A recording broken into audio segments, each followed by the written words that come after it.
കാണിച്ചതെന്ന് എല്ലാവരും അറിയണം. കാരണം കാക്കിയിട്ട എന്തും ചെയ്യാന്നുള്ള ഒരു ലൈസൻസ് അല്ല. പോരാട്ടാ, സിനിമ തീരെ പോരാ. ഒരു നാടകം കണ്ടോലെയാണ് ഇരിക്കുന്നത് സത്യം പറഞ്ഞാൽ. പൃഥ്വിരാജ് ഇങ്ങനെ ദിലീപേട്ടൻ ഇങ്ങനെ മറ്റേ ഇങ്ങനെ അടിയിൽ കൂടെ വേല കാണിച്ചിട്ട് ഈ പെണ്ണുങ്ങളെ സ്വഭാവം കാണിക്കണത് അത് പറ്റൂല. എൻ്റെ കയ്യിലേക്ക് കിട്ടിയാ പറഞ്ഞേട്ടാ അലൻസ് പെരേര നിനക്ക് രണ്ട് ഞെട്ടും ബോൾട്ടില്ലെന്നൊക്കെ എനിക്ക് അറിയാം. ഒരു റിയൽ സ്റ്റോറിനെ ബേസ് ചെയ്തിട്ടുള്ള ഒരു പടമായതുകൊണ്ട് ഭയങ്കര ഹാർട്ട് ടച്ചിങ് ആണ്. പിന്നെ കുറച്ചുകൂടെ കളിയും ചിരിയെ കൊള്ളാന്ന് വിചാരിച്ചാണ് വന്നത്. ജീവനാണ്, ഞങ്ങൾ ഏട്ടൻ്റെ ഫാൻ ഗേളാണ്.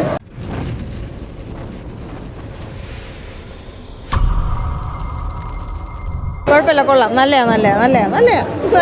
സൂപ്പർ പടം, നല്ല പടം, കാണാനുള്ള പടം, നല്ല മേക്ക് ചെയ്തിട്ടുണ്ട്, സൂപ്പറായിട്ട് ചെയ്തിട്ടുണ്ട്. കൊള്ളാം, ഇഷ്ടം, അടിപൊളി പടമാണ്. ഒരു റിയൽ സ്റ്റോറിനെ ബേസ് ചെയ്തിട്ടുള്ള ഒരു പടമായതുകൊണ്ട് ഭയങ്കര ഹാർട്ട് ടച്ചിങ് ആണ്. ഒന്നും പറയാനില്ല, എല്ലാവരും തിയേറ്ററിൽ വന്ന് കാണാൻ. അഭിപ്രായം ഇഷ്ടപ്പെട്ടു, കൊള്ളാം, നല്ല പടം തന്നെയാണ്, സൂപ്പറായിരുന്നു. കഥയുണ്ട്, ഇത്രയും നാൾ ഉള്ളതിനേക്കാൾ ഒരു വ്യത്യസ്തമായ ഒരു നല്ല അഭിപ്രായം തന്നെ. ദിലീപ് നല്ല ഇതാണ്. പിന്നെ കുറച്ചുകൂടെ കളിയും ചിരിയെ കൊള്ളാന്ന് വിചാരിച്ചാണ് വന്നത്. നല്ല സിനിമ, ഇഷ്ടപ്പെട്ടു. അഭിനയവും കൊള്ളാം, പിന്നെ നടന്ന സംഭവമില്ലേ അപ്പോഴേ അതിൻ്റെതായ ഒരു ഇത് ഉണ്ടായിരുന്നു. സൂപ്പർ സിനിമ, ഭയങ്കരമായിട്ട് ഇഷ്ടപ്പെട്ടു, അടിപൊളി. പഴയ കാര്യങ്ങൾ, നടന്ന സംഭവങ്ങൾ, പിന്നെ പോലീസുകാരുടെ ക്രൂരതകൾ, അങ്ങനെയൊക്കെ. പിന്നെ ദിലീപ് ഏട്ടൻ എന്ന് പറഞ്ഞാൽ ഞങ്ങളുടെ ജീവനാണ്, ഞങ്ങൾ ഏട്ടൻ്റെ ഫാൻ ഗേളാണ്. സൂപ്പർ പടം. പോരാട്ടാ, സിനിമ തീരെ പോരാ. ഒരു നാടകം കണ്ടോലെയാണ് ഇരിക്കുന്നത് സത്യം പറഞ്ഞാൽ. തീരെ പോരാ, ഭയങ്കര ബോറ്. 2.25 മണിക്കൂർ എങ്ങനെ അതിൻ്റെ അതിരുന്നെന്ന് അറിയത്തില്ല. നാടകം കണ്ടോലിരിക്കുന്ന വെറും ഡയലോഗൊക്കെ വൻ മോശം. വിചാരിച്ച പോലെ നല്ല, നമ്മൾ ട്രെയിലറൊക്കെ കാണുമ്പോൾ കുറച്ചുകൂടെയൊക്കെ എക്സ്പെക്ട് ചെയ്യും. ബട്ട് ഇത് ഒന്നിനും പോരാ, സിനിമ തീരെ പോരാ, ഭയങ്കര ബാഡാണ്. തങ്കമണിക്ക് എന്ത് സംഭവിച്ചു എന്നുള്ളതിനുള്ളൊരു നേർക്കാഴ്ചയാണ് തങ്കമണി സിനിമ. പക്ഷേ ഇത് സിനിമ തങ്കമണിയിൽ എന്ത് നടന്നു എന്ന് സത്യം പറഞ്ഞാൽ ഈ സിനിമ കണ്ട് നമുക്ക് മനസ്സിലാവും. കാരണം നമ്മളൊക്കെ അത്ര വേദനാജനകീയമായിട്ടാണ് തിയേറ്ററിനകത്തിരുന്നത്. പക്ഷേ കുറച്ചുകൂടി സിനിമ എന്ന് പറയുമ്പോൾ നമുക്ക് റിയൽ ലൈഫ് ഇൻസിഡൻറ്റ് രണ്ട് രീതിക്ക് എടുക്കാം.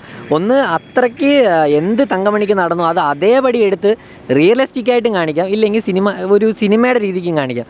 ഇത് അവിടെ ഇവിടെയും തൊടാത്ത രീതിയിലുള്ളൊരു മേക്കിംഗ് ആയിരുന്നു. ഞാനൊരു കമ്മട്ടിപ്പാട റേഞ്ചിലൊക്കെ ഒരു മേക്കിംഗ് പ്രതീക്ഷിച്ചു. കാരണം എങ്കിൽ വീണ്ടും കൂടുതൽ തങ്കമണിയിൽ നടന്നത് ആൾക്കാരിൽ ഭയങ്കരമായിട്ട് ആ ഒരു സെൻറ്റിമെൻറ്റ്സ് നമുക്ക് കിട്ടുന്ന രീതിക്കുള്ള ഒരു സംഭവമൊക്കെ ഒരുപാട് നടന്നിട്ടുണ്ട് അവിടെ. പെൺവാണിഭവും കയറി നിരങ്ങി ഇതൊക്കെ ഉണ്ടായിരുന്നു. അതങ്ങനെ പച്ചയ്ക്ക് കാണിക്കണമെന്നാണ് ഞാൻ പറയുന്നത്. സർട്ടിഫിക്കറ്റ് കിട്ടി 2024 ഇവിടെ എന്താണ് അതൊക്കെ അങ്ങനെ തന്നെ കാണിക്കണം. എന്ത് നടന്നെന്ന് പച്ചയായി കാണിക്കണം. എന്തിനാണെങ്കിൽ വിട്ട് കാണിക്കും, മുറിച്ച് കാണിക്കാതെ അവിടെ എന്ത് നടന്നു എന്നുള്ളത് അങ്ങനെ കാണിക്കണം. എല്ലാവർക്കും മനസ്സിലാവണം എന്തൊക്കെ അവിടെ കാണിച്ചതെന്ന് എല്ലാവരും അറിയണം. കാരണം കാക്കിയിട്ട എന്തും ചെയ്യാന്നുള്ള ഒരു ലൈസൻസ് അല്ല. അത് തങ്കമണിക്ക് സംഭവിച്ച അതുപോലൊരു സംഭവം ഇനി ഒരിക്കലും കേരളത്തിൽ ഉണ്ടാവാനേ പാടില്ല. അതിന് രായാവായാലും ശരി, ഇനി ആരായാലും ശരി. പടം എങ്ങനെയുണ്ടെന്ന് വെച്ച് കഴിഞ്ഞാൽ പടം അടിപൊളി പടം. നമ്മുടെ ജനഹൃദയങ്ങളെ ഭയങ്കരമായിട്ടും കരയിപ്പിച്ചിട്ടുള്ള ഒരു പടമാണ് തങ്കമണി എന്ന് പറയുന്നത്. ദിലീപേട്ടൻ അടിപൊളി. പിന്നെ ജനപ്രിയ നടൻ എന്ന് വെച്ച് കഴിഞ്ഞാൽ ഇതാണ് ജനപ്രിയ നടൻ. ആ ഒരു പട്ടം വേറെ ആരും വാങ്ങിക്കാനും നോക്കണ്ട. അതായത് പൃഥ്വിരാജ് വാങ്ങിക്കാനും നോക്കണ്ട. ഇങ്ങനെ നടന്നിട്ട് പൃഥ്വിരാജ് ഇങ്ങനെ ദിലീപേട്ടൻ ഇങ്ങനെ മറ്റേ ഇങ്ങനെ അടിയിൽ കൂടെ വേല കാണിച്ചിട്ട് ഈ പെണ്ണുങ്ങളെ സ്വഭാവം കാണിക്കണത് അത് പറ്റൂല.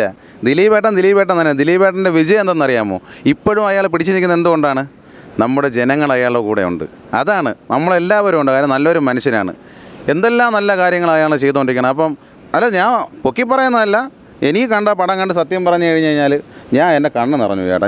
ഞാൻ കാര്യമായിട്ട് പറയുന്നത്, ഫസ്റ്റ് ഹാഫ് അത്ര പോരാ, സെക്കൻഡ് ഹാഫ് തൊട്ട് എൻ്റെ കണ്ണ് നിറഞ്ഞു. കാര്യം നല്ല കരയിപ്പിച്ചു പോകും. കാര്യം വെച്ച് കഴിഞ്ഞാൽ ഒരു ഫാമിലി നല്ല സന്തോഷത്തോടെ പോകുമ്പോഴത്തേക്ക് അതിന് പെട്ടെന്ന് ഒരു പോലീസുകാരൊക്കെ വന്ന് അത് തകർക്കണം എന്നൊക്കെ പറയുമ്പോഴത്തേക്ക് പെണ്ണുങ്ങൾ ഉപദ്രവിക്കുന്ന ഭയങ്കര ഒരു സംഭവമായിട്ടുള്ളൊരു നല്ല പടമായിരുന്നു. പിന്നെ ആരാട്ടാണ് ഡേ ഞാൻ വീണ്ടും വന്നിരിക്കുകയാണ് കേട്ടല്ലേ, നിന്നെ കവാലടിച്ച് പൊട്ടിക്കുന്നല്ലേ പറയും ഈ നിൻ്റെ എൻ്റെ കയ്യിലേക്ക് കിട്ടിയാ പറഞ്ഞേട്ടാ അലൻസ് പെരേര നിനക്ക് രണ്ട് ഞെട്ടും ബോൾട്ടില്ലെന്നൊക്കെ എനിക്ക് അറിയാം. പറഞ്ഞേട്ടല്ലേ, അത് ഞാൻ അടുത്ത ഞാൻ അപ്പിടാൻ നിനക്ക് പറ്റൂല. ഉള്ള കാര്യം പറയല്ലേ. ഇത് നമ്മൾ തിരുവനന്തപുരത്തെ പിള്ളേരെ നിനക്ക് അറിഞ്ഞുകൂടാ. പറഞ്ഞാൽ മനസ്സിലായ പയലേടാ ചെറുത്താനേടാ നിൻ്റെ അടുത്ത് കേൾക്കാനാണ് പറയണത്. പറഞ്ഞേട്ടാ നീ കുറേ അങ്ങോട്ട് നീ ഉണ്ടാക്കണമല്ലോ. കുറേ വീഡിയോ ഒക്കെ ഇട്ട് കുറേ വൈറലാക്കണം. നീ എൻ്റെ വീഡിയോ കണ്ടിട്ട് നീ ആക്കടാ, നീ ആക്ക് പല പറഞ്ഞേട്ടാ. അതിൻ്റെ നിനക്ക് അപ്പിടാൻ സമയം കാണില്ല. പറഞ്ഞേട്ടല്ലേ ദിലീപേട്ടൻ ഞാൻ പണം പോയി കാണടാ.